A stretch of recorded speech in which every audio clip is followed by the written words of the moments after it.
Nah, sekarang waktunya kita kenalan nih sama speaker kita yang keren banget hari ini, yang tentunya sudah hadir juga nih di Zoom meeting kita hari ini. Nah, ada Kak Desi, ada Kak Belinda. Halo Kak Belinda, selamat pagi. Aku lagi Apa kabar memasang nih virtual Kak hari background ini? sebentar. Kenapa? Baik-baik, semoga teman-teman baik hari ini. Oke. Oke, nah kita get to know dulu nih sama mentor kita hari ini. Nah, Kak Belinda merupakan seorang business consultant.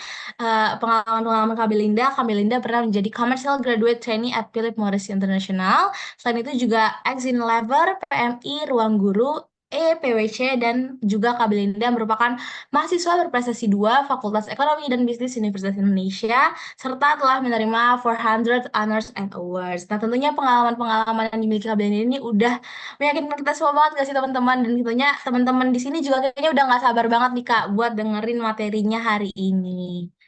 Oke, boleh langsung aja kepada Kak Belinda, waktu dan layar dipersilahkan.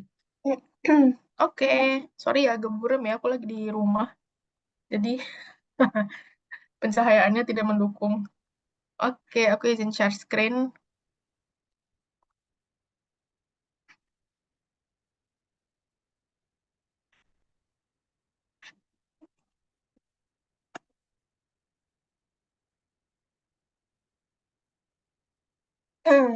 Oke, udah kelihatan? Oh, sorry. Udah Kak, aman. Udah ya. Oke, halo teman-teman semua pagi. Aku izin memaparkan materi.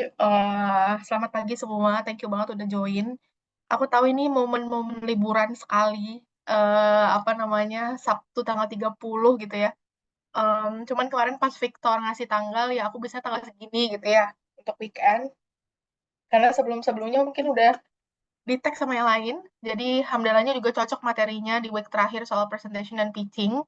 Em, dan nanti juga ada penjurian tanggal 6 ya kalau nggak salah kan ya. Minggu depan ya, minggu depan. Aku bakal jadi juri juga by the way. Jadi nggak sabar juga lihat hasil project teman-teman atau presentasi teman-teman. Em, hari ini aku akan ngebahas soal pertama ngomongin pitch deck dulu. Jadi gimana sih bikin pitch deck yang bagus segala macem. Terus kita akan ngobrolin soal how to pitch the pitch deck gitu ya, how to present the pitch deck. Baru nanti kita rantur contohnya. Jadi nanti teman-teman bisa bisa tahu lah contoh-contoh deck yang oke tuh gimana sih. Jadi aku nanti ngambil contoh deck pas aku menang lomba, sama satu lagi lebih ke struktur sih. Struktur deck yang oke tuh gimana sih sebenarnya kalau untuk pitching gitu. Nah, mungkin aku akan memaparkan sekitar 40 sampai 45 menit dan nanti teman-teman kalau mau ada yang ditanya feel free gitu. Nah, mungkin aku mau tanya dulu sih. Aku belum maksudnya belum belum tanya lebih lanjut dan detail juga ke Victor gitu ya. Ini teman-teman ini mahasiswa anak SMA atau gimana ya, Vin?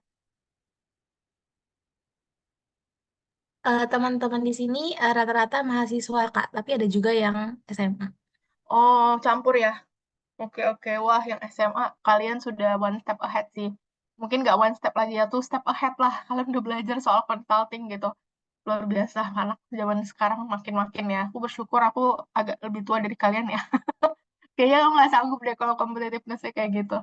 Nah, mungkin aku langsung mulai ke part pertama yaitu ngomongin pitch deck. Nah, aku bisa bilang mungkin ketika kalian ikut lomba, aku mungkin bagi dua nih pembahasannya. Ketika kamu ikut lomba sama ketika kamu beneran terjun sebagai konsultan. Karena kan teman-teman mungkin aspirasinya jadi konsultan nih, karena ikut consulting camp-nya gitu ya. Kalau misalnya lomba, part of presentation itu jadi part yang aku bisa bilang susah enggak? Karena kamu basically kan kamu udah bikin proposalnya ya. Kamu udah bikin proposal, kamu lolos ke tahap presentasi. Tapi kompetitif iya. Karena apa? Balik lagi ketika kamu nanti presentasi, competitiveness-nya itu bukan lagi soal solusi mana yang lebih bagus. Tapi gimana cara kamu package solusi kamu memenangkan hati juri lewat presentasi dan Q&A session. Q&A session itu berpengaruh besar, by the way, ntar kita bahas.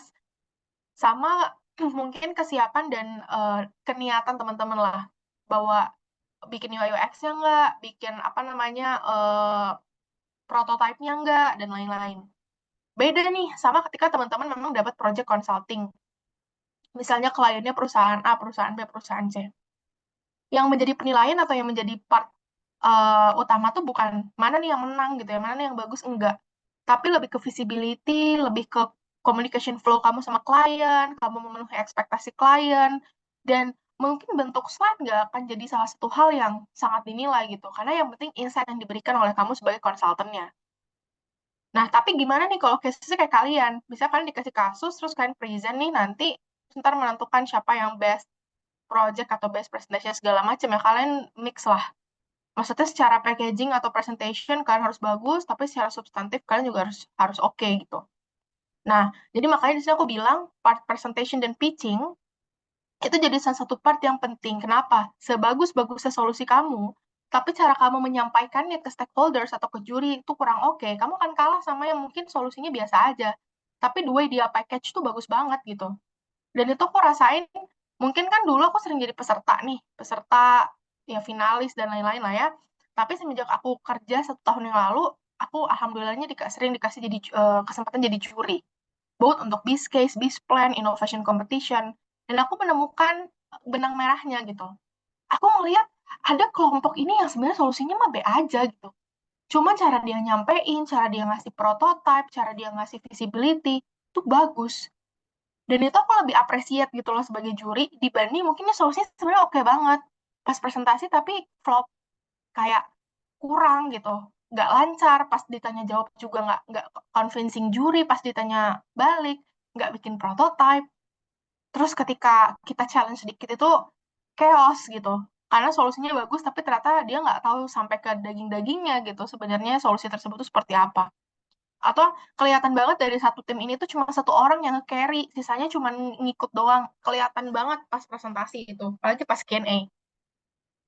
Jadi kunci utamanya adalah ya pertama kamu harus ready dari sisi pengetahuan kamu soal apa yang kamu present, dan yang kedua ya packagingnya guys gitu. Dan itu nanti kita akan bahas di part ini, part sesi kelas hari ini. Nah, pertama, sebelum kalian itu nanti, oke kalian harus present nih. Sebelumnya kan kalian biasanya udah bikin proposals atau kalian tuh sebenarnya udah mikir lah ya kira-kira solusinya apa dan apa yang harus kalian present. Kalau misalnya untuk consulting project, biasanya sih kita akan lebih banyak put konten-konten presentasinya tuh mungkin 80% towards solusi sih. 20%-nya baru proses kenapa kita finally bisa merumuskan solusi tersebut. Misalnya nih, waktu itu aku ada project sama Gojek. Nah, waktu itu Gojek itu pingin ekspansi di Indonesia Timur. Ekspansi kantor, ekspansi. Pokoknya dia memusatkan resources dia itu tuh harus di kota mana di Indonesia Timur, gampangnya gitu. Dia mau put budget, tapi di mana gitu, oke-nya. Baik itu buat GoFood mereka, buat GoRide mereka, segala macam. Tapi khusus Indonesia Timur. Kita sebagai konsultan itu sebenarnya outputnya adalah kasih 3 nama kota yang worthy untuk di-put resources dan lain-lainnya oleh pihak Gojek. Waktu itu belum merger lah ya sama Tokopedia, sama pihak Gojek.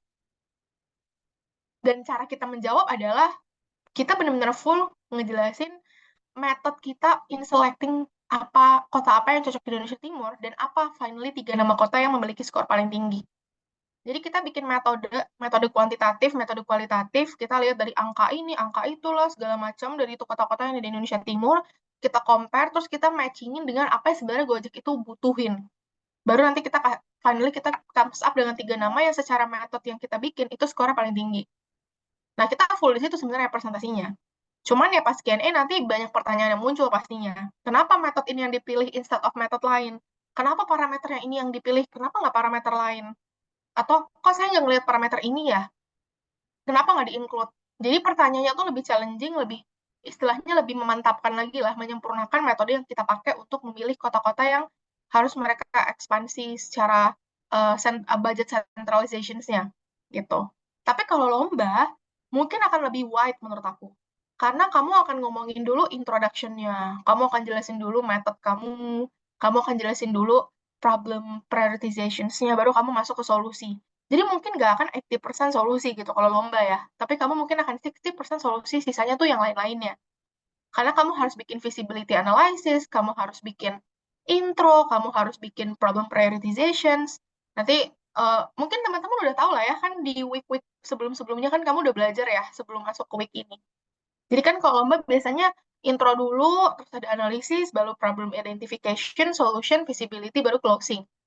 Jadi mungkin nggak akan sebanyak nggak akan sebanyak 80% kayak kamu ikut consulting project gitu ya. Kamu ngejelasin solusinya secara lebih detail. Agak beda lah aku ngelihatnya ya. Karena aku pernah experiencing dua-duanya. Even ketika di yang lomba pun posisinya juga pernah jadi juri. Jadi ngerasa beda aja gitu. Apa namanya, hal yang harus kalian lakukan nih atau ketika kalian bikin presentasi atau pitching. Nah, yang pertama, ketika kalian mungkin mau apa namanya arrange presentations atau pitch deck kamu, yang paling utama adalah reread your proposals atau reread your solutions atau reread your approach lah yang kalian mau present. Reread itu dalam artian jangan cuma baca doang ya, tapi dari situ kalian bisa nge-highlight nih. Mana yang sebetulnya harus kalian jual di presentasi, mana yang harusnya kalian detailin lebih lanjut di presentasi, mana yang harusnya kalian eliminate. Karena apa? Relate sama yang kedua, kamu harus match dengan presentation guideline. Kayak kamu cuma punya waktu 5 menit to present, tapi kamu bawa semua yang ada di proposal atau semua struktur tuh kamu bawa. Nggak akan cukup waktunya. Kamu nggak akan bisa maksimal untuk menjual value utama dari solusi kamu. Kalau kamu tetap ngebawa dari intro sampai akhir dengan waktu yang cuma 5 menit. Jadi yang paling pertama adalah strukturnya dulu nih, secara lengkap seperti apa. Lihat waktunya berapa. Oh, waktunya 5 menit, waktunya 10 menit. Kamu tinggal atur mana yang mau kamu pertahanin, mana yang kamu mau eliminate, dan kamu masukin ke appendix. Nggak di-eliminate ya, masukin aja ke appendix. Karena bisa jadi itu yang ditanya, dan itu yang kamu bisa jawab dengan appendix yang kamu udah buat. Emang sebegitu pentingnya appendix, Kak? Menurut aku penting banget sih. Karena apa? Mungkin ini yang aku bisa bilang insight yang aku alamin both sebagai peserta lomba maupun juri ya. Nilai presentasi kita itu tipis, guys. Apa namanya bedanya gitu. Kelompok satu mungkin nilai 90, kelompok dua tuh bisa 89, ntar kelompok tiga 90 lagi. Tipis pisan ininya, apa namanya, nilai presentasi gitu. Karena masing-masing tim tuh punya kelebihan masing-masing. Mereka sama-sama lancar, mereka juga lengkap, mereka bikin prototype, literally tipis. Competitiveness-nya tuh nggak akan setinggi banget gitu loh. Dan nilai gap-nya tuh nggak akan segitunya. Kecuali emang ada yang bobrok banget ya. Mungkin itu akan rendah hal nilainya. Cuman kalau final jarang lah. Presentasi itu rata-rata bedanya paling 2-3 poin gitu. Tahu nggak yang bikin nilainya tuh jauh di final score itu apa? Q&A. Itu tuh gapnya bisa luar biasa tinggi. Karena kelihatan banget dari pertama, mana tim yang emang semua orangnya tuh ngerti, mana tim yang cuma satu orang doang yang carry. Di Q&A tuh ketahuan seberapa dalam kamu menguasai soal solusi kamu dan menguasai kasusnya. Yang ketiga, di Q&A itu ketahuan seberapa dalam sih visibility analysis yang kamu bikin dan mana yang cuma surface level aja. Di Q&A itu ketahuan kalau kamu ditanya nih, semua angka yang kamu keluarin dalam presentasi, kita tanya basic calculation-nya apa, terus kamu ngejawabnya haho gitu, ketahuan ngasal tuh bikin angkanya. Itu ketahuan semua di Q&A. Makanya nilainya bisa gitu jauh jauh sekali. Tapi biasanya kesalahan utama pas Q&A itu apa? Dua. Pertama, jawaban dipusatkan ke orang yang nge-carry. Itu kelihatan banget sama kita. Mana yang istilahnya emang menguasai banget sampai ada daging-dagingnya, mana yang cuma numpang doang. Itu nilai kolaborasinya udah jatuh lah. 10% loh biasanya, lumayan tinggi. Yang kedua, tadi ditanya angka, ditanya apa yang kamu putih segala macam, ditanya reason basic calculation segala macam, nggak make sense, nggak menjawab. Itu banyak juga terjadi. Jadi teman-teman, every set statement yang kamu put, every numbers yang kamu put di presentation, kamu nggak bisa ngasal. Kamu harus punya basic reasonnya, basic calculationnya, kenapa kamu put segitu. Emang harus ada angka ya? Harus dong. Business is about numbers. Kalau nggak ada numbersnya, bukan bisnis. Cuman plan doang, gitu. Jadi, ketika kalian put angka pun, and supposed to be, there has to be numbers ya. Jangan nggak ada numbers. Bingung kita, kamu mau nge-solve sesuatu tapi nggak ada numbersnya. Nggak ada KPI-nya, nggak ada parameternya gitu ya. Kamu nggak solving anything basically, karena nggak ada parameter keberhasilan. Tapi di every numbers yang kamu put in your slide, you have to know the basic reasons juga. Karena apa? Juri-juri, khususnya praktisi, mereka kalau lihat angka tuh udah kurang make sense, mereka pasti tanya. Kayak 1000%, 160%, itu ditanya tuh. Itu basic calculation-nya gimana? Dan kita tuh selalu ngelihat, kalau aku lihat ya, juri-juri praktisi tuh ya, apalagi kalau dia background-nya ada finance-nya, mereka tuh pasti lihat appendix loh. your financial calculations on your proposals atau PPT yang udah dikasih ke kita, lihat financial calculations. Once itu make sense buat mereka, mereka nggak akan nanya. Tapi hati-hati kalau mereka udah nanya soal financial calculations, financial projection kalian segala macam, mungkin mereka notice misalnya there's some parameters yang mungkin kurang make sense gitu, dan mereka butuh validationsnya. Kenapa kamu bisa put segitu gitu? Itu tinggi banget misalnya. Atau itu rendah banget tuh karena agak pesimis sih di parameter ini. Gitu gitulah. Apalagi kalau consulting project ya itu kan lomba tuh tadi. Kalau consulting project apalagi itu kan kayak apa yang kalian kasih itu kan apa yang mereka akan implement gitu loh. Jadi semakin detail dan semakin kritis lagi pasti ditanyanya gitu. Nah, yang kedua tadi match with presentation guideline, kita harus tahu waktu presentasi, waktu Q&A. Dan mungkin kalau untuk consulting project, Q&A time-nya jauh lebih lama ya. Presentasinya paling 10 menit, tapi nanti bisa sejam discussion and Q&A-nya. Tapi kalau lomba biasanya ya udah presentasi paling 10-15 menit, Q&A-nya 20 menit lah, nggak jauh-jauh beda amat gitu. Dan yang paling penting teman-teman ketika lihat guideline, itu kamu harus lihat juga apakah mereka menyarankan struktur tertentu dalam membuat presentasi. Karena kadang ada guideline yang mereka tuh udah ngeset nih struktur yang kalian harus bikin tuh apa di presentasi. Dan itu yang jadi parameter penilaian ketika kalian lomba gitu. Yang ketiga, discuss, divide, dan revamp. Aku nggak pernah menyarankan teman-teman untuk bikin slide itu langsung benar-benar dibagi per bab sesuai proposal. Aku nggak nyaranin itu. Kalian bukan sidang skripsi, guys. Kalian itu storytelling. Dan storytelling itu nggak tergantung sama bab apa nih. Nggak. Justru kalian tuh harus bikin sebuah flow cerita, cara kalian menyampaikan dari kalian coba identify problem sampai nanti kalian nge-solve dan kenapa kalian yakin, which is the feasibility analysis ya, kalau solusi tersebut adalah solusi yang benar, solusi yang paling ideal. Bikin story flow-nya, bukan dibagi-bagi per bab gitu. Jadi aku pun sama biasanya kalau ngejuri gitu ya, terus ada tim yang, oke kita masuk ke chapter 1 introduction, kita udah yang, aduh gitu. Kayak sedang skripsi nih gitu. Juri lain pun gitu, praktisi-praktisi juga gitu. Ini newbie nih ya, gitu. Sering kayak gitu gitu. Bukan ngatain ya, justru kita happy mereka udah mau nyoba. Cuman terlalu formal. Kita butuh story flow tuh yang enak gitu. Nggak perlu chapter 1, chapter 2, chapter 3 gitu. Nggak, langsung aja gitu. Misalnya in 2030 Indonesia facing apa misalnya. Nah, salah satu yang terdampak adalah perusahaan ini. Perusahaan ini tuh gini-gini-gini. Nah, itu lebih enak di kitanya. Bukan yang per chapter dibagi-bagi dan ketahuan banget nih tiap ganti chapter ganti orang. Wah, ini bagiannya dia nih berarti nih. Gitu. Ketahuan banget. Jadi, bikin story flow yang bagus dan semua orang harus menguasai semua statement atau story flow yang kalian bikin. Karena kalian harus kolaborasi ketika kalian Q&A. Dan kita nggak pernah tahu ya, apalagi kalau kalau offline gitu ya. Kalau online mungkin kan resikonya internet segala macam ya. Kalau offline itu mungkin ada yang newbie dia ngeblank segala macam ya, harus di cover sama yang lain biar cepat gitu. Bukan biar cepat, biar waktunya keburu. Karena iya ada beberapa pengalaman juga sih. Mungkin karena baru pertama kali di panggung eh, apa namanya demam panggung ngeblank gitu ya. Dia terbata-bata segala macam, temennya yang langsung nge-cover gitu. Sembari temennya yang lain mungkin tenangin diri dulu. Tuh banyak lah. Apakah itu mengurangi nilai? Enggak. Kalau kita ngelihat kalian super oke koordinasi antar timnya. Tapi kalau kelihatan malah diem aja, nggak bantuin temennya yang lagi terbata-bata segala macam, justru tuh jadi pengurang gitu. Gitu sih. Dan jadi kalau misalnya kalian, oke, kamu harus present, kamu bikin story flow-nya, semua orang menguasai story flow-nya, kamu bikin struktur per slide-nya itu bakal bahas apa, sampai sedetail kita bahas ini, data yang dikeluarin tuh ini, karena gini-gini-gini. Pokoknya sampai substansi slide itu tuh apa, semua orang udah setuju, baru kamu bagi pengerjaannya. Jadi kamu tuh ngerjain bukan ngerjain substansi, kamu cuma ngerjain desain dan how you package the slides. Itu yang dibagi-bagi. Tapi kalau substansi per slide yang mau apa, itu nggak boleh dibagi. Semua orang harus bisa tahu slide ini tuh ngomongin apa sampai data-datanya tuh data-data apa di situ. Karena kebanyakan kasusnya orang tuh langsung ngebagi plus substansinya. Terserah dah lu mau bikin apa di sana, yang penting bagian itu tentang problem identification. Seringnya kayak gitu kan. Nah, tapi kan harus benar-benar setting nih, the substance, the detail. Jadi orang ketika membagi pekerjaan itu hanya membagi ngedesainnya tok, visualnya tok.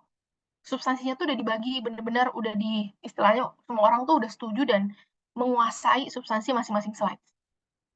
Namanya gitu. Baru revamp. Nah, kalau misalnya kalian punya mentor, kalian punya orang-orang yang bisa dimintain tolong untuk review segala macam, ya minta tolong ke mereka. untuk bisa review ada yang kurang nggak segala macam gitu. Nah, ini mungkin konten konten lengkapnya ya. Kalau misalkan punya waktu mungkin 15 menit, 20 menit gitu. Yang pertama itu hook dan opening. Kenapa hook itu sepenting itu? Bayangin kayak kalau kamu competitions ada 20 tim finalis, terus kamu K19 udah mau mendekati jam makan siang misalnya. Jurinya udah males gitu ya. Aduh, masalahnya sama lagi, ntar solusinya sama-sama lagi. Apalagi kalau nanti marketing case. Solusinya itu lagi pasti. KOL, partnership, dan lain-lain. Nah, yang bikin orang tetap stay dengan presentation kamu adalah ya hook-nya di awalnya. Dan hook ini, teman-teman, itu juga ngaruh ataupun kalian juga harus tahu the judges background terhadap untuk membangun hook yang relate dengan judges background-nya. Nih, contoh paling nyata gini. Misalnya ini lagi business plan competition ya. Di mana business plan itu kan idenya luas banget ya. Orang bisa bikin A sampai Z lah gitu. Nah, saat itu aku jadi juri business plan. Juri-jurinya itu background ekonomi semua. Kalau aku lihat LinkedIn dua juri lainnya tuh ekonomi semua. Tapi yang menang saat itu yang juara satu adalah orang yang bikin aplikasi untuk penanganan stunting di Lombok. Padahal tuh nggak ada relate sama ekonomi. Yang bikin aplikasi investasi syariah segala macam yang nggak menang. Walaupun itu relate dengan background kita sebagai judges. Tahu nggak cara mereka ngehook tuh gimana? Mereka tuh ngomong, dia tuh ngasih data berapa triliun uang yang kita gelontorkan untuk bikin insentif investasi, berapa gelontoran uang triliunan yang muncul dari investasi luar negeri untuk bangun proyek, untuk bikin apa namanya industri tambang segala macam karena ada tax holiday segala macam. Dia suguhin data-data yang kayak relate banget nih kita sebagai anak ekonomi gitu. Kita merhatiin dia nih mau bikin apa ya gitu. Kok dia hooknya kayak gini ya gitu. Tapi abis itu dia kayak langsung langsung hitamin semua slide-nya, dia bilang, tapi ini tuh apa ya, mungkin orang-orang selama ini berpikir kalau investasi paling oke adalah investasi yang kayak gini jenisnya. Investasi luar negeri lah, investasi untuk investasi dagang lah, segala macam. Tapi kita kita sering lupa kalau investasi terbesar adalah di sini. Terus dia ngeliatin anak-anak Papua, anak-anak Lombok yang kena stunting segala macam gitu. Kita sebagai orang yang background ekonomi, terus direlatin kayak gitu, dengan dia bilang kalau sebenarnya investasi terbaik adalah investasi sumber daya manusia negeri sendiri. TP apa daya? Terus dikasih tau gambarnya. Apa sumber daya manusia yang bakal nerusin negara ini, itu even nggak bisa dapat hak fundamental mereka, yaitu tumbuh dengan sehat. Karena sanitasi yang jelek, gizi yang buruk, fasilitas kesehatan yang tidak memadai, itu langsung kita kayak terenyuh lah ya sebagai juri. Jadi dia urutan ke-10, tapi kita paling on pas dia. Karena kita langsung, oh iya iya benar juga ya gitu. Walaupun kita nggak ada background kesehatan gitu. Baru dia ngejelasin lah, kenapa dia pengen bikin aplikasi ini, cara kerjanya gimana, ngenyambungin antar posyandu, rumah sakit, segala macam di Lombok. Dia ambil studi kasus Lombok. Karena Lombok jadi salah satu area yang stunting rate tuh paling tinggi lah, top 10 di Indonesia. Gitu. Jadi karena hook itu justru pikiran kita tuh jadi ngerasa, ah ini unggul banget nih timnya. Gitu. Jadi hook bisa merubah segalanya. Hook bisa merubah perspektif kita sebagai juri atau perspektif kita sebagai mungkin klien segala macam terhadap presentasi teman-teman. Baru yang kedua makro analisis. Jadi kalau waktunya ada, teman-teman setting the analisis besarnya. Misalnya kalau misal kalian ngebahas soal tadi misalnya yang ekspansi Gojek misalnya ya. Nah, kita bawa dulu nih tentang sebenarnya untuk melihat apakah kota ini atraktif atau tidak dalam membangun bisnis di bidang transportasi segala macam, itu apa sih yang dinilai biasanya parameternya. Oh, willingness to pay orang-orangnya. Oh, persentase keaktifan orang-orangnya untuk pakai transportasi umum. Berapa persen orang yang punya kendaraan pribadi, berapa persen orang yang selalu pakai kendaraan umum. Kita bisa kasih analisis makronya dulu. Oh, kita benchmark dari project yang ini, di mana mereka melihat atraktifnya sebuah city itu untuk expansion bisnis itu di sini loh, ekspansi bisnis logistik tuh di sini loh parameternya. Jadi analisis makro bisa dimasukin kalau waktunya banyak. Tapi kalau misalnya waktunya sedikit, kamu bisa masukin appendix gitu instead of apa namanya bikin analisis makro. Yang ketiga baru problem analysis. Nah, ini paling penting juga. Kenapa? Gimana caranya aku bisa ngelihat solusi kamu tuh bagus banget kalau aku nggak buy-in sama problem yang kamu bawa. Aku nggak ngelihat urgensi problem kalian, therefore aku juga nggak ngelihat solusi kamu tuh bagus banget gitu. Dapat gak sih maksudku? Aku nggak akan ngelihat aplikasi stunting yang tadi di propose sama si tim yang menang itu tuh bagus banget. Kalau aku nggak buy-in sama problemnya, aku nggak lihat problemnya nggak urgent-urgent amat gitu. Jadi kalau misalnya teman-teman sebelum masuk ke solution, restate the problem. Apa sih urgensinya? Kenapa sih harus diselesaikan? Supaya kita juga bisa buy-in sama solusi kamu. Baru ngejelasin solution development. Solution development itu part yang paling dinilai ya. Maybe 60% of scoring tuh di situ. Dan solution ini um, banyak yang nanyanya tuh gini, Kak, solusi yang bagus tuh gimana sih? Itu pertanyaan basic banget yang orang sering nanya gitu. Menurutku ya, kalau aku berdasarkan pengalaman, itu depend banget sama payung problemnya. Kalau misalkan ngomongin marketing case, solusinya tuh mirip-mirip pasti, itu udah pasti. Ngomongin KOL partnership gitu-gitu lah pasti. Itu udah pakem lah. Maksudnya nggak salah gitu emang kayak gitu. Tapi yang bisa membedakan nilainya dan bisa orang menang dan yang lain enggak adalah creativity in each of the payung yang kalian pakai. Contoh, kamu tahu nggak sih di Korea itu Dunkin Donuts itu dia sales growth tuh melebihi Starbucks di beberapa bulan terakhir. Kenapa? Karena dia pakai strategi marketing yang unik. Dia pakai strategi behavioral marketing. Udah biasa banget kan marketing yang mengutilisasi perilaku individu yang jadi target marketnya. Tapi cara dia tuh unik.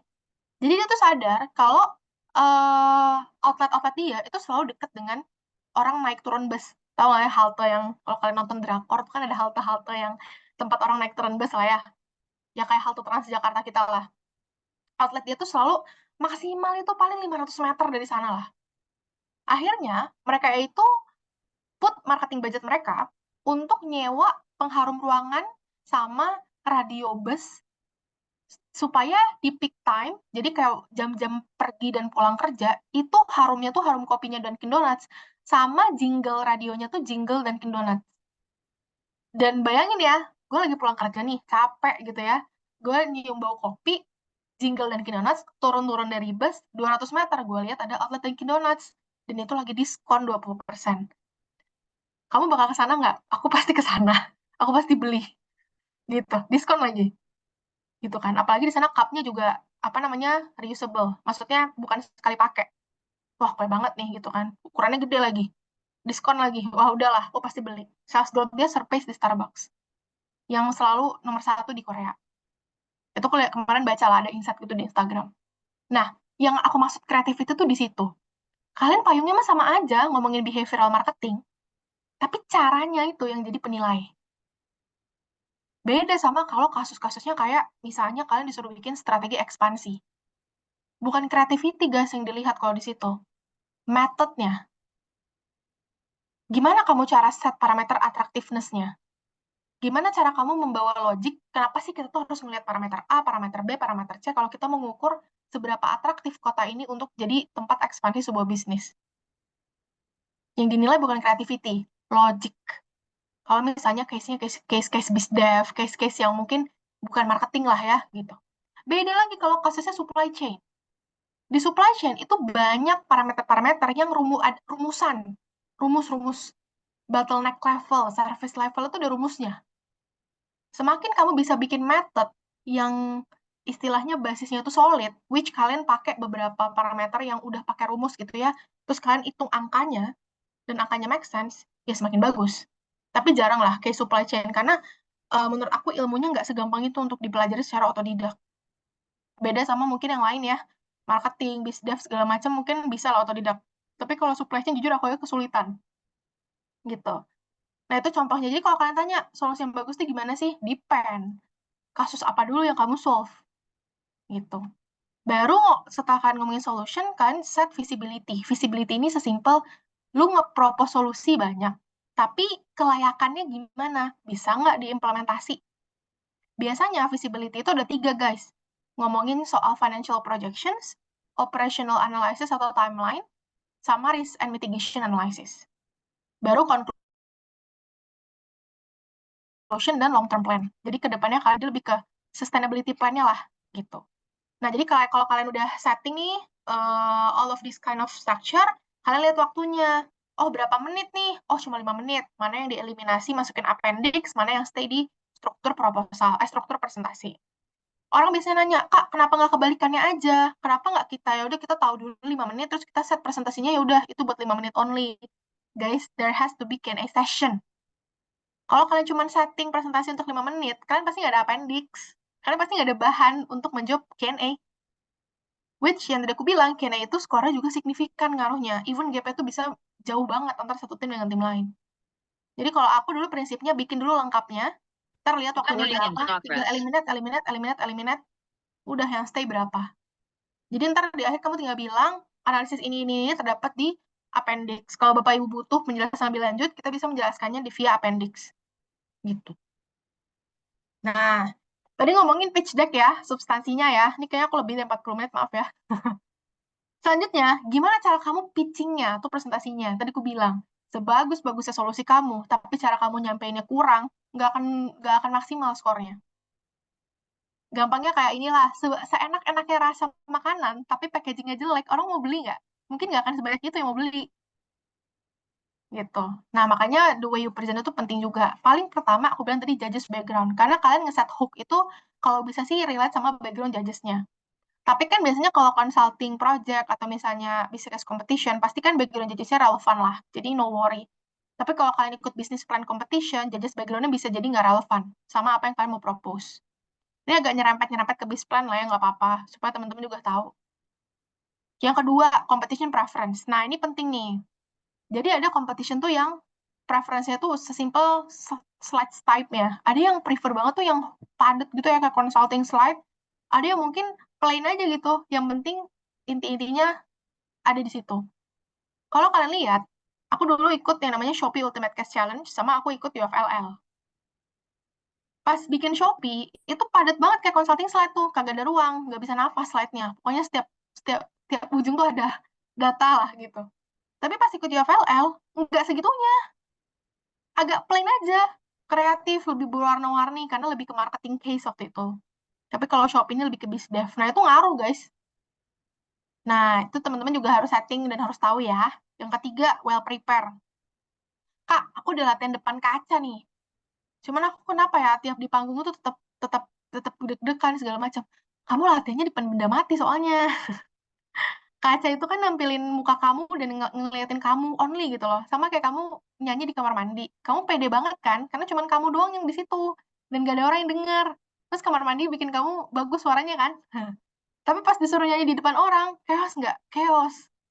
Sama kayak kamu latihan presentasi. Latihan presentasi terus depan orang, jangan depan benda mati.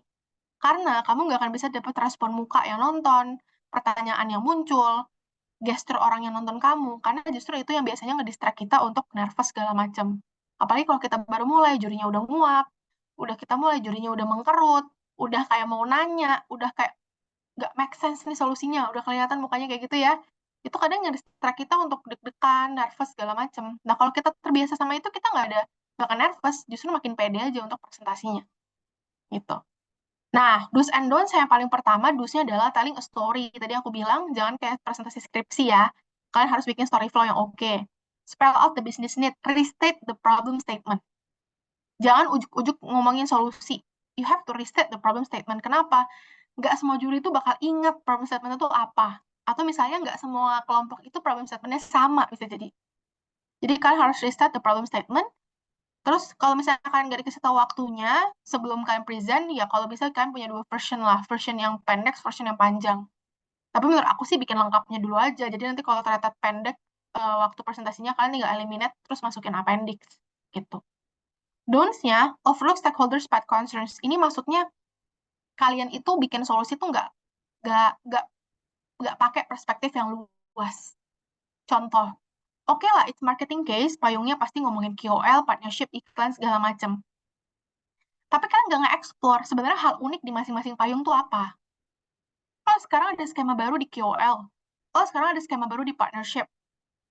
Oh, sekarang tren advertisement yang laku tuh yang kayak gini loh. Misalnya viral marketing tuh even sekarang works loh. Nah, kan tetap explore lah di masing-masing payungnya. Semoga ngerti lah ya payung yang aku maksud tuh, maksud strategi besarnya gitu. Yang kedua, overwhelm your audience with needless detail. Pakai animasi. Yang gitu-gitu tuh. Yang orang-orang penting tuh nggak usah dipakai.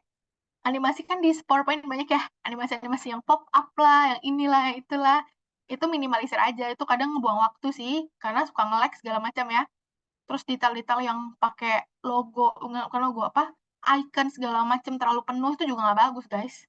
Jadi bikin yang readable gitu. Yang kedua, yang ketiga read directly from your side ini penting nih. Tapi kalau offline, lu presentasi, tapi ketika presentasi tuh mukanya 100% full ngelihat slide, tapi nggak ngelihat mata juri.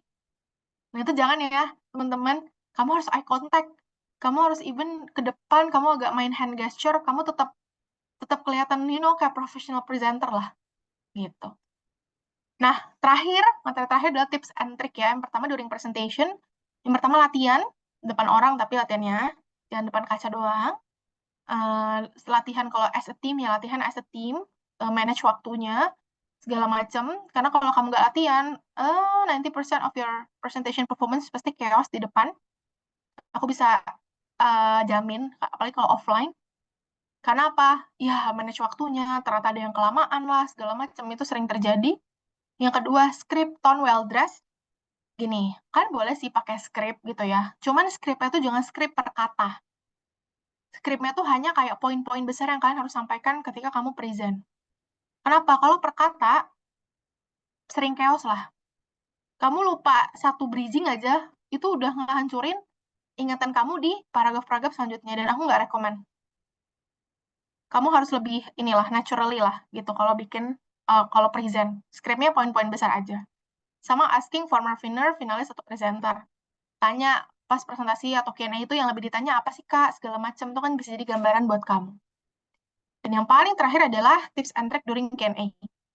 Setelah kamu selesai membuat slide-nya udah benar-benar finish, kamu sama tim kamu run through masing-masing slides, list down. Dari slide ini, kira-kira potential question-nya apa?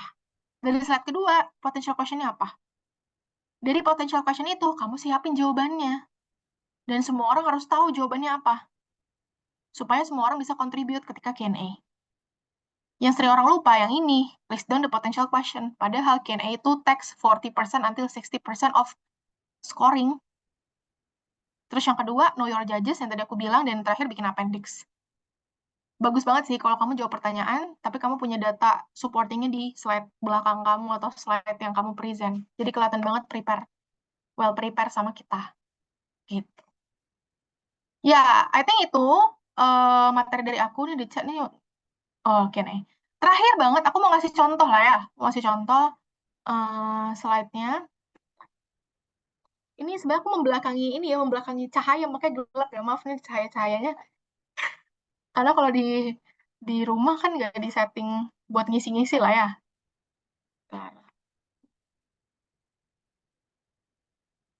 Nah, ini aku pengen share. Nanti aku bisa share juga slide-nya ke Victor lah ya. Tapi keep in you aja ya, guys.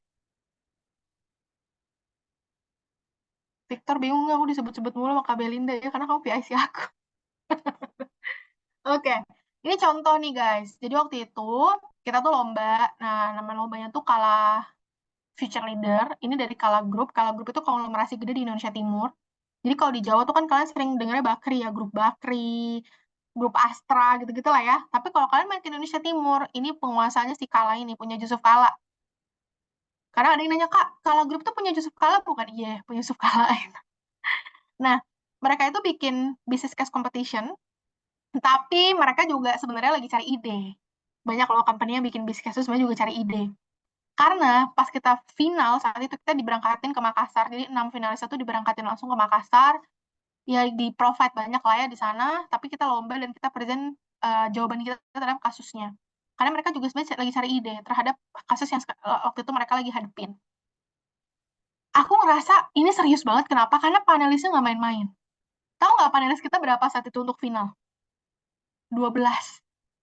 12, guys. Udah kayak rapat komisaris, bukan? Direksi. 12. Jadi kita di panggung, panelisnya 12. 9 di offline, 3 di online. Tiganya itu, adiknya Pak Yusuf Kala segala macem, mereka joining from London. Jadi kayak waktu itu kita ngerasa, oh my God, this is so serious ya, gitu. I think this is not a ordinary business case competition, tapi actually mereka lagi menghadapi kasus ini, gitu. Dan they need answers atau maybe inspirations to solve these cases, kayak gitu sih. Dan 9-nya itu benar-benar kayak CEO kala betonnya, terus ada CMO-nya, ada CFO-nya, kayak a lot of people tuh attend the final sessions gitu. Jadi kita ngerasa, oh my God, this is so serious sih, kayak gitu. Karena ini pertama kali mereka bikin acara, dan waktu itu kayak human capital juga ngomong, actually kita lagi cari ide juga sebenarnya, karena kita buntu, gitu. Nah, mungkin aku Kak setting di konteks ya. Ah, keren Kak. Enggak sih, kita juga chaos di sana. Chaos karena kayak aduh deg-degan gitu ya. Kasusnya tuh gini, mereka tuh kan punya banyak anak perusahaan ya guys. Salah satunya tuh Kala Beton. Tapi Kala Betonnya tuh rugi di 3 tahun terakhir. Jadi bayangin, project tuh banyak banget, tapi mereka rugi. Kok bisa gitu ya? Project di Indonesia Timur kan banyak banget kan, di Makassar apalagi kan. IKN segala macam, you know what I mean lah. Tapi rugi terus. Akhirnya mereka itu mau efisiensi bisnis. Mereka tuh punya 4 produk Kala Beton, dan mereka hanya mau mempertahankan satu produknya aja. Nah, kita disuruh milih kira-kira produk apa yang harus kita pertahankan dan cara kita untuk deliver supaya produk ini tuh menyamai penjualan seperti kita menjual 4 produk. Pertanyaan susah nggak? Susah sih. Kayak ini impossible lah kita bilang. Nggak mungkin sih gitu. Cuman ya namanya business competition mau nggak mau kita jawab lah ya. Akhirnya kita start dulu dengan hook. Kita kan dari 4 produk kita disuruh pilih satu produk kan. Kita pilih nih satu produk. Langsung. Namanya plaster. Produk plaster. Aku lupa lah ya kayak spesifikasinya gimana, cuman waktu itu kita hook pakai tukang bangunan. Bayangin kita tuh pas lagi sesi hackathon, karena kita cuma punya waktu 6 jam untuk solve the cases, kita sempetin keluar dan cari tukang bangunan area sana lah, untuk kita interview. Mereka tuh butuhnya semen yang kayak apa sih gitu. Bahan semen yang kayak apa sih gitu. Karena kita bikin hook, kita kasih apa namanya portfolio. Nah, ini tips nih. Kalau kalian ikut lomba yang dari company, bikin saat kayak gini guys. Karena mereka juga juga lagi talent hunting biasanya.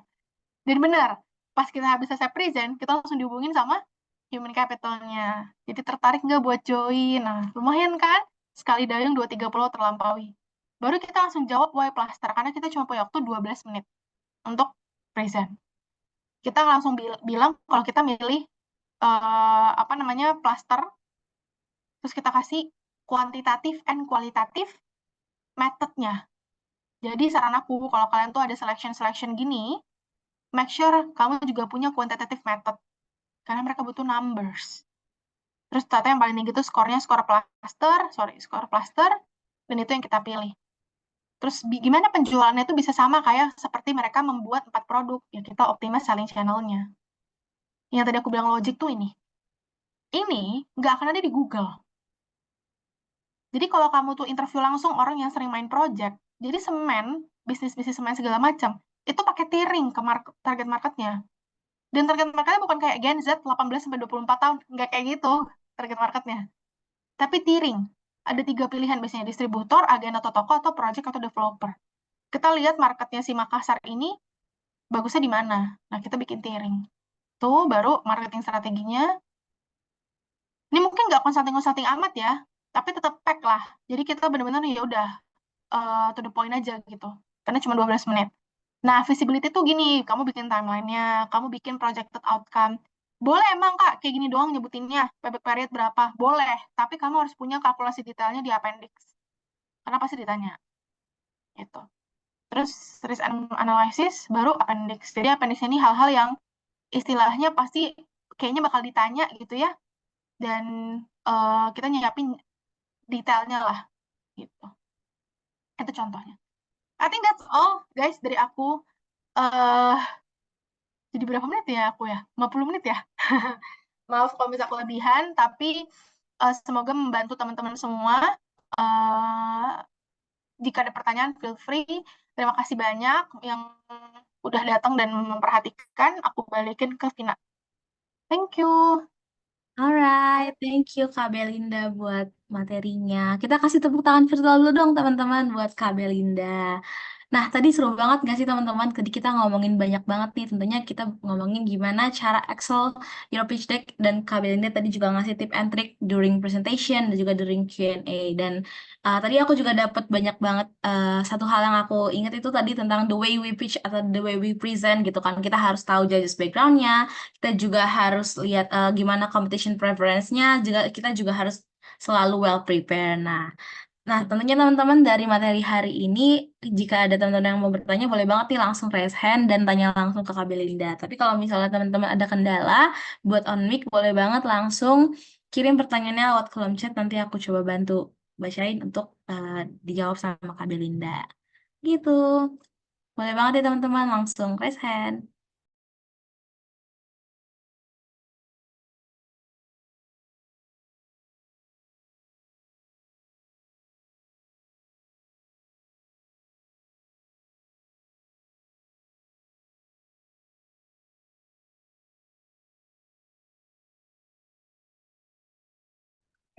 Kang teriak-teriak ya kalau di Amerika. Alright, sudah ada Saskia yang raise hand. Boleh, langsung Saskia. Oke, Bismillahirrahmanirrahim. Terima kasih sebelumnya, moderator Kak Kina udah mempersilahkan aku untuk bertanya. Halo Kak Melinda, bertemu Halo, lagi. halo. Sebelumnya thank you banget Kak, karena benar-benar sangat-sangat insightful, terutama di bagian pitch deck sama presentations. Aku langsung ke pertanyaan ya Kak. Nah tadi Boleh. kan kita ngomongin tentang macro analysis sama di bagian finansial atau kayak di financial projection. Aku Hmm. beneran sangat-sangat kebingungan setiap lomba bisnis case. Yang pertama di bagian analysis, kita kan biasanya conduct several analysis such as like a CBM analysis atau profile matrix. Atau kalau misalnya di specific case yang kakak tadi provide, yang kayak product selection analysis, itu kan juga ada number di dalamnya. Hmm. Nah, itu biasanya ditentukan dari apa, Kak? Maksudnya sources-nya dapat dari mana? Karena kebanyakan itu nggak di-provide sama si company. Hmm. Jadi setiap aku tanya ke para suhu, teman-teman aku yang udah berkecimpung di bisnis case, oh ini profile matrix analysisnya atau competitor analysisnya angkanya dapat dari mana? Kebanyakan dari mereka jawabnya ngasal, Kak. Jadi kayak, Hmm. itu mungkin terserah angka aja sebenarnya. Jadi aku kayak eh, nggak belum sampai sekarang belum bisa mendapatkan jawabannya. Itu yang pertama tentang analisis. Yang kedua di bagian financial projection, kemarin pas ikut business case di dagangan itu mereka mau minta kayak apa ya istilahnya kayak user Dagangan tuh ini acquisitions-nya bukan mereka bisnis case yang kejar kenapa? mimpi bukan? Iya. Aku jurinya BTW di situ.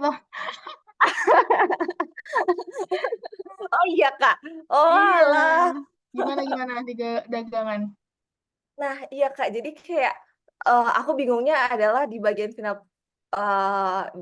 financial projection mereka kan pengen turunin cost kan Kak. Cuman Hmm. kayak mereka nggak ngasih uh, kita untuk apa namanya uh, laporan keuangannya. Nah, itu kita nentuin cara kita base supaya mereka bisa turun harga itu kayak gimana Kak? Kalau case-nya dagangan atau kayak case-nya bisnis case yang lain mungkin juga boleh. Thank you Kak Belinda. Oke, thank you Sas buat pertanyaannya gitu. Mungkin aku jawab dulu yang pertama ya, yang soal competitor analysis. Gini sih, biasanya competitor analysis itu supposed to be there, maksudnya numbers tuh nggak terlalu nggak terlalu muncul gitu pas competitors. Karena kalau competitors itu biasanya kan yang di compare adalah ya misalnya kayak eh, price range, terus rating, service level. Jadi biasanya kualitatif justru kalau competitor analysis.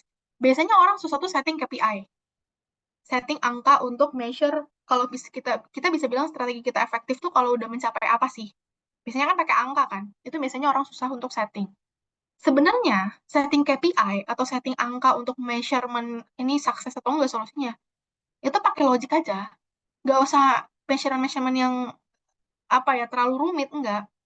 Sesimpel gini deh. Misalnya kamu pengen ekspansi nih 3 kota, tadi aku bilang Gojek itu ya. How I setting di KPI? Logik aja. eh supaya kita bisa bilang kalau kota ini emang beneran bagus atau beneran berhasil ya sebagai kota yang tempat mereka jadi centralized budget mereka dan mereka pengen increase their business awareness, business profitability segala macam, lihat aja nanti profit yang tergenerate ketika mereka udah ekspansi 100% di sana. Apakah profit yang tergenerate itu di atas rata-rata kota-kota yang sudah diekspansi sebelumnya? karena pasti metodenya sama. Jadi ya udah aku langsung ngomong percentage of profit generations compare to average profit generation in ya previous atau former expansion city. Nah, kayak gitu-gitu tuh yang make sense. Nah, kalau kompetitor tuh jarang. Biasanya tuh yang di-compare itu justru lebih ke service level, price, dan segala macam. Maybe I have the example sih sebentar. Aku buka dulu example-nya yo. Eh,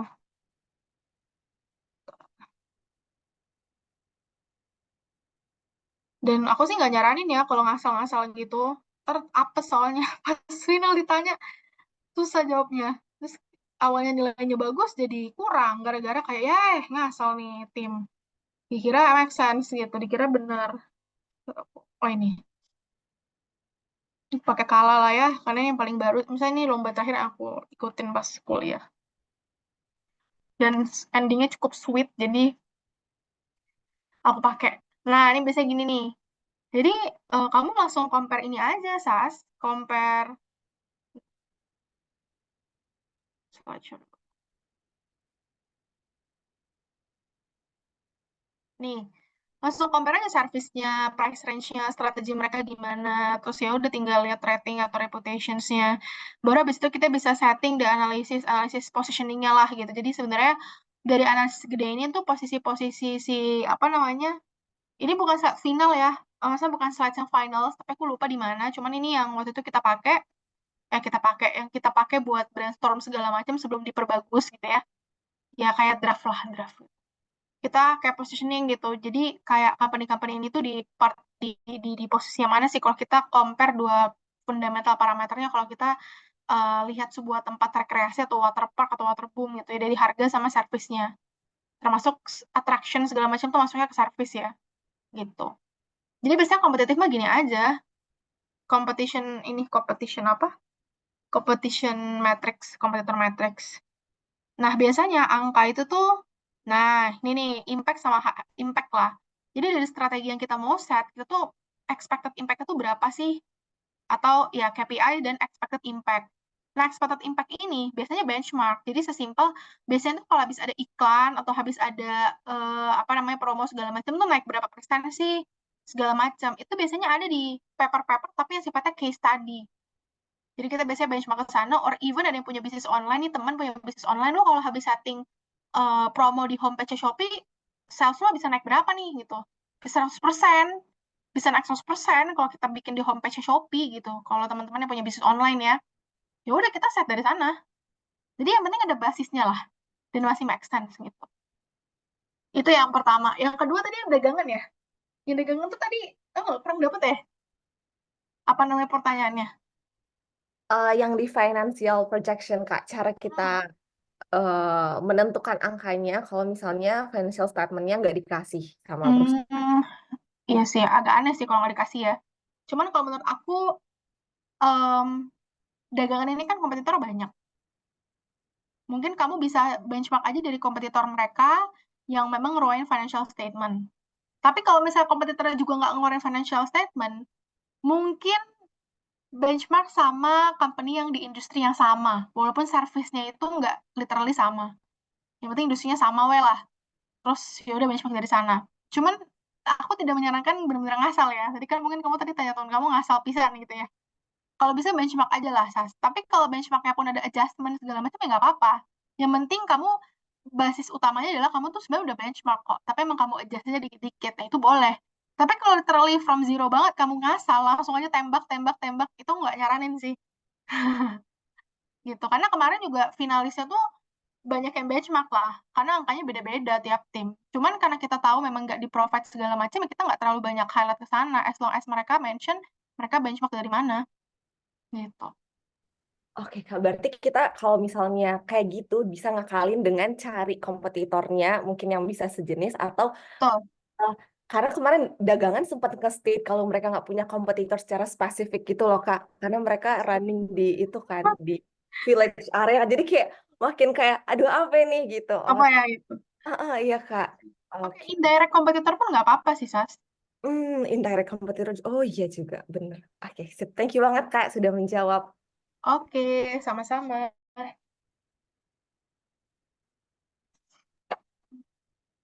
Alright, thank you Saskia dan Kak Belinda. Nah, selanjutnya ada Melasti nih, boleh banget buat langsung on mic. Halo Kak, aku mau nanya tentang media pitch deck-nya ini sendiri. Eh, aku sering banget lihat yang bentukan yang menang-menang business case itu bentukan pitch deck-nya mereka tuh sama kayak punya kakak yang kalah tadi. Kalau yang pertama itu buatnya itu di mana Kak ya? Soalnya kayaknya kayak padat banget. Terus yang kedua, apakah eh, di pitch deck dalam business case tuh emang harus begitu? Kayak misalnya benar-benar similar banget gitu loh Kak isinya tuh dari tabelnya, terus seberapa banyak dalam satu slide itu. Emang begitu Kak ya dalam business case itu pitch deck-nya? Terima kasih. Oke, thank you pertanyaannya. Pertama, buat di mana? Itu di Google Slide. Jadi basically di slide sih, kita nggak pakai template apapun, langsung bikin benar-benar from zero tuh di slide. Makanya tadi pas aku share screen tuh kan di slide ya. Jadi Google Slide. Yang kedua, emang kalau business case emang kayak gitu ya tipenya. Most of the business case kayak gitu sih tipe-tipenya ya. Tipe presentasinya jadi agak pack, to the point, semuanya based on data, based on research, dan cukup cukup padat lah ya slide-nya. Tapi tetap harus readable. Jadi kalau kamu tanya apa namanya, maksudnya tipe-tipe bentuk satu kayak gimana, biasanya buat business case ya biasanya begitu sih. Apa namanya bentuknya. Karena memang gini, kalau business itu kan beda sama business plan. Business plan itu kan kamu sebenarnya bisa wide banget yang bisa kamu propose kan. Kamu bisa bikin bisnis A sampai Z gitu loh. Dan kamu lombain di satu lomba. Tapi kalau bisnis ini kan kasusnya sama untuk semua tim.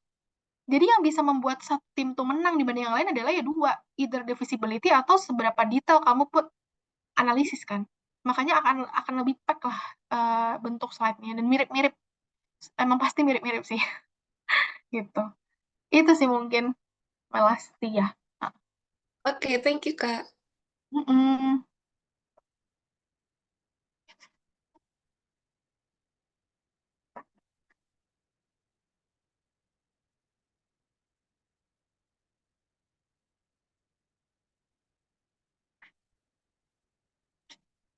Alright, thank you Kak Belinda dan Masti. Oke, nah selanjutnya ini ada pertanyaan terakhir nih Kak dari Slido. Aku izin share screen. Oke, wait. Nah, jadi ada yang nanya nih. Hai Kak, aku mau nanya sebenarnya kayak satu perusahaan itu pasti punya konsultan atau manajemen strategisnya sendiri. Nah, kalau kita ikut lomba itu sebenarnya perspektif yang gimana supaya terlihat valuable? Oke, mungkin boleh langsung dijawab nih. Oke, thank you. Ya, pasti punya internal consultant, yes benar. Perpastinya gimana supaya terlihat valuable? Em, Sebenarnya ini yang tadi aku jawab pas aku lagi presentasi. Sebenarnya strategi yang bagus tuh gimana sih? Tergantung payungnya, tergantung strategi besarnya. Jadi kalau misalnya marketing yang lebih dari adalah creativity-nya, kalau misalnya business development lebih ke method and logic, kalau misalnya operational atau supply chain lebih ke apa rumus-rumus atau parameter-parameter yang jadi landasan kamu dalam membuat sebuah metode itu make sense atau enggak gitu. Dan jarang ya jurinya tuh internal konsultannya. Pasti divisi-divisi yang terkait sama kasusnya. Kalau kasusnya marketing, ya antara yang ngejuriin pasti marketing eksekutifnya atau marketing manajernya sih, bukan internal konsultannya. Dan beda ya, masalah yang di-solve pasti untuk internal management dengan masalah yang memang dipakai untuk jadi case atau contribute, mereka contribute sebagai case contributor. Pasti beda. Karena mungkin nanti lah kalau kamu intern atau kamu kerja, kasus-kasus yang ada di perusahaan itu jauh lebih deep, jauh lebih lebih apa ya, lebih lebih internal gitu. Kayak yang tahu how to solve these cases tuh emang orang yang udah kerja di sini gitu. Bukan sesuatu yang bisa di throw out ke sebuah business competitions kayak gitu. Jadi kalau kamu tanya supaya lebih valuable tadi maybe relate sama apa yang udah aku jawab di presentasi dan coba kamu scroll ke bawah dikit, Pin. Oh, tadi kayak ada satu lagi di bawah ya. Hmm, iya, tapi hilang. Itu mungkin. Oh, itu yang paling atas tuh. Kayak apa yang membedakan kita sebagai peserta lomba dengan internal consultant. Kasusnya beda, Anonymous. Jauh, jauh beda. Karena di sekarang kan aku juga lagi penempatan sebelumnya sih. Sebelum aku jadi penempatan jadi internal consultant lah ya. jadi komersial strateginya di tempat aku sekarang gitu. Beda banget, kita ngasih ke kasus buat Bizcase itu bener-bener sangat surface level, tapi yang kita solve itu bener-bener sangat detail dan deep. Jadi yang bisa ngelarin atau yang bisa nyelesain kasusnya itu ya emang orang yang udah kerja di sini, udah tahu soal bisnis modelnya secara detail gitu. Beda sama kita throw out ke Bizcase competition sih. Jadi even from the cases and deep level of the problem itu different. Dan itu pasti membedakan cara kita melihat solusinya. Gitu. Semoga menjawab. Alright, thank you Kak jawabannya. Semoga teman-teman yang nanya jawab ya. Nah, sepertinya kan tadi udah last question. Nah, kalau misalnya teman-teman masih ada yang mau nanya nih Kak, kira-kira bisa nggak nih Kak nanya-nanya ke Kak Belinda lewat apa tuh? Boleh nih. Boleh. Ntar lewat DM aja ya guys. Ke IG aku di sini. Sorry banget, I have to go. Alright, thank you Kak Belinda. Nah, sekarang kita boleh di share screen operator.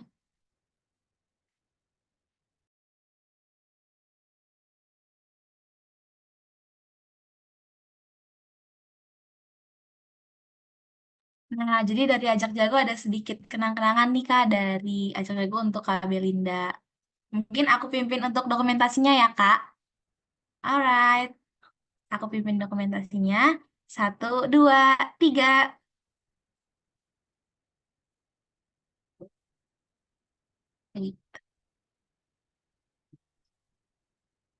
Oke, sekali lagi 1, 2. 1, 2, 3.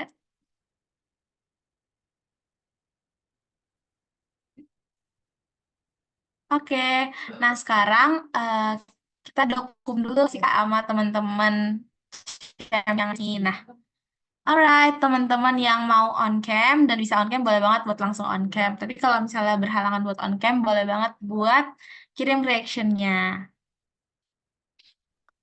Alright, aku mulai dokumnya ya. 1, 2, 3.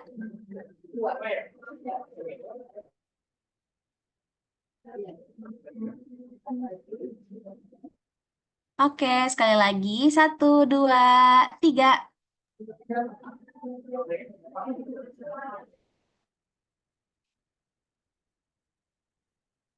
Oke, thank you Kak Belinda dan teman-teman semuanya. Terima kasih banyak ya Kak udah memaparkan materi yang sangat baik